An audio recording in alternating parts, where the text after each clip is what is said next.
ప్రపంచ ఆస్తమా దినోత్సవం పురస్కరించుకొని హైదరాబాద్లోని శ్వాస ఫౌండేషన్ అవగాహన కార్యక్రమం నిర్వహించింది. 25 ఏళ్లుగా శ్వాస ఫౌండేషన్లో ఈ కార్యక్రమాన్ని నిర్వహిస్తుంది. మారుతున్న వాతావరణ పరిస్థితుల దృష్ట్యా చాలా మంది ఆస్తమా బారిన పడుతున్నారని శ్వాస ఫౌండేషన్ చైర్మన్ విష్ణు వీరపనేని తెలిపారు. ఆస్తమాపై జనాల్లో అనేక అపోహలు ఉన్నాయని, డాక్టర్ల సూచన మేరకు మందులు వాడితే ఈ సమస్య నుంచి బయటపడొచ్చన్నారు. ఆస్తమా బారిన పడకుండా తగిన జాగ్రత్తలు తీసుకోవాలని విష్ణు వీరపనేని సూచించారు.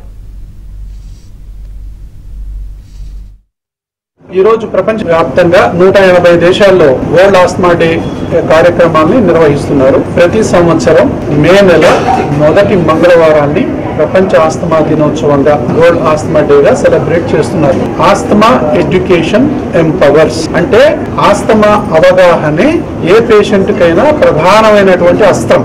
ఈ యొక్క బాధ్యత ఒక్క డాక్టర్ల వల్లనే సరిపోదు అని చెప్పి జినా చెప్పింది. గ్లోబల్ ఇనిషియేటివ్ ఆన్ ఆస్తమా అంటే WHO ఆధ్వర్యంలో పనిచేసేటటువంటి ఒక సంస్థ 95లో ఏర్పాటైంది. 98 నుంచి మేము దీని యొక్క కార్యక్రమాన్ని మొదటి ఆస్తమా దినోత్సవం నుంచి జరుపుకుంటూ వస్తున్నాం. ఈ జబ్బుకు వాడినన్ని మందులు ఏ జబ్బుకు వాడరు, ఈ జబ్బుకు మార్చినంత మంది వైద్యులను ఏ జబ్బులో మార్చరు, ఈ జబ్బుకున్నంత మంచి వైద్యం కూడా ఇంకే జబ్బుకు కూడా దాదాపు లేదు.